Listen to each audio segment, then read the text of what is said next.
And we are going. Oh, Set. do you want to go full screen? Is that good? It's there it is. Okay. Okay. A little delayed.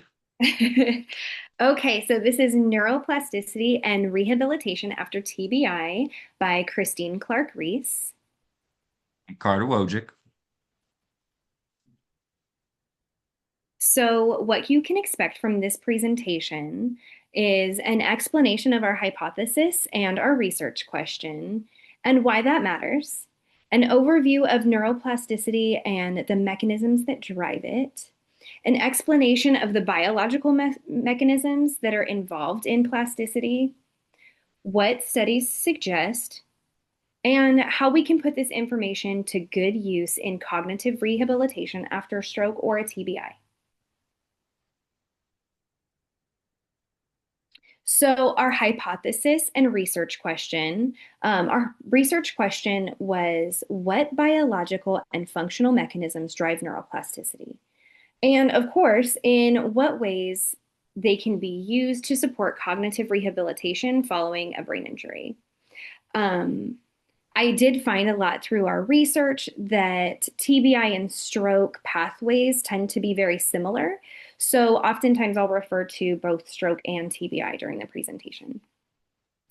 And then our hypothesis was that neuroplasticity is influenced by biological processes such as the formation of new synaptic connections, changes in the neurotransmitter activity, and the brain's ability to reorganize after an injury. Cognitive rehab techniques like brain stimulation, mental exercises, and certain medications can support recovery by activating these plasticity related mechanisms, which of course can lead to improved cognitive function after a stroke or brain injury. So, why does this matter? Um, One reason is traumatic brain injury is the leading cause of death and disability in individuals under 45. When I read this, I was surprised at first, but then I thought of all of the athletes that I know. I have young adult and teenage children, and somebody gets a concussion every sports season. And so, while it seems surprising, if you really reflect on it, it really isn't. Just in America, a brain injury occurs every 15 seconds. And of course, TBI related healthcare costs total over $30 billion annually in America. And so it matters because individuals working in healthcare should be aware of the societal impacts of TBI. Um, TBI can affect the way that people think long term. It can change the chemical makeup of the brain. And furthermore, healthcare practitioners should really be aware of the brain's ability to adapt and to heal. Rather than thinking that things are permanent, it is helpful for practitioners to know that there is a chance that recovery can be attained. So, what mechanisms drive neuroplasticity? Neuroplasticity refers to the brain's ability to reorganize and adapt throughout development. So, many of us think of when a child is growing or when kids are in big developmental booms like ages 5 to 8, there's a lot of change that happens in the brain.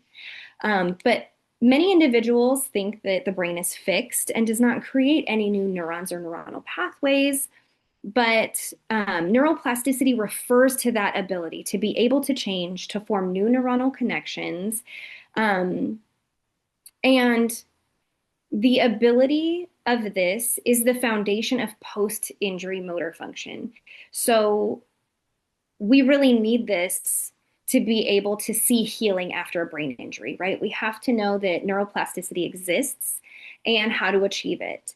Um, so the ability is really dependent on things like dopamine, glutamate, and GABA because those work dynamically to aid in plasticity in the motor cortex. So, an overview of some of these neurotransmitters, you'll see we have them organized by neurotransmitter, the role that they play in plasticity, and their primary action. So dopamine, which I mean, I think many of us are very familiar with what dopamine is and what it does in the brain, but it really facilitates plasticity. It modulates plasticity gain. And then its primary action, of course, is that it facilitates LTP, which we'll talk more about later in the slides, learning motivation and disinhibition. Now, another neurotransmitter is glutamate. This drives gain in plasticity. So it enables synaptic strengthening, which is that LTP. And then plasticity is activity dependent and it requires precise spike timing. That was a little tough to say, but it regulates the inhibition and it really gates that plasticity through that activity dependent and precise spike timing.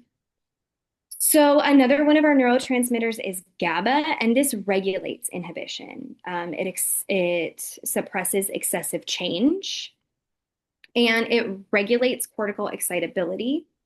Dopamine modulates GABAergic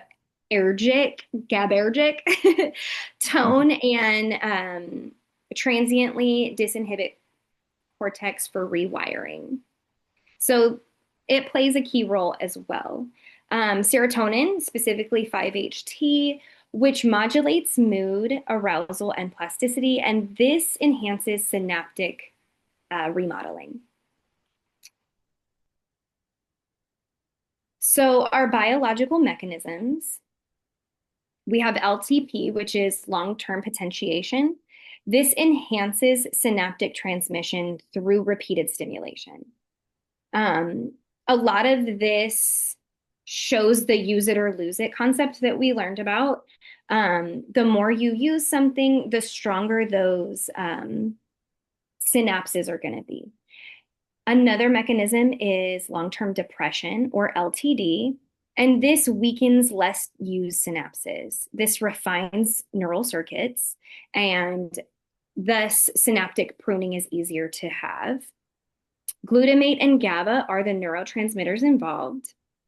And then, of course, as we learned earlier in the semester, neurogenesis, which is the creation of new neurons in the hippocampus.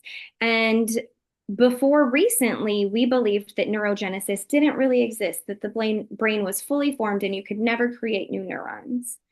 And lastly, we have axonal sprouting.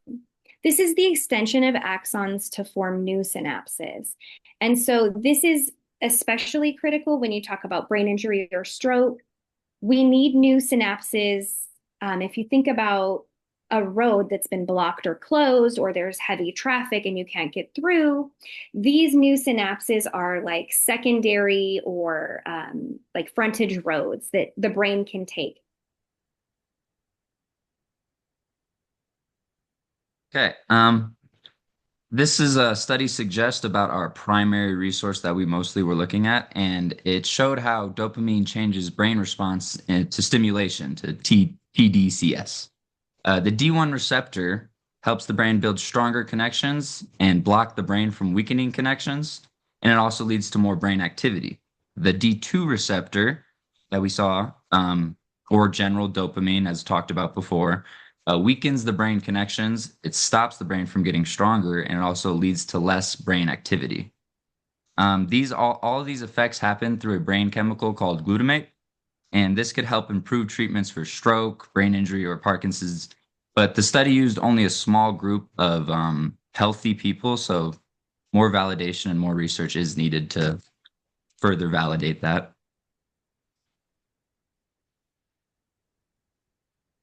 This is the cognitive rehab, how we're trying to use this information and see what it does to help the people that are going through this stuff. But the study helps us understand how dopamine can guide brain recovery through the D1, D2 receptors, D1 receptors. When we combine D1 targeting drugs with brain stimulation like TDCS, it might really help people relearn their skills in their brain.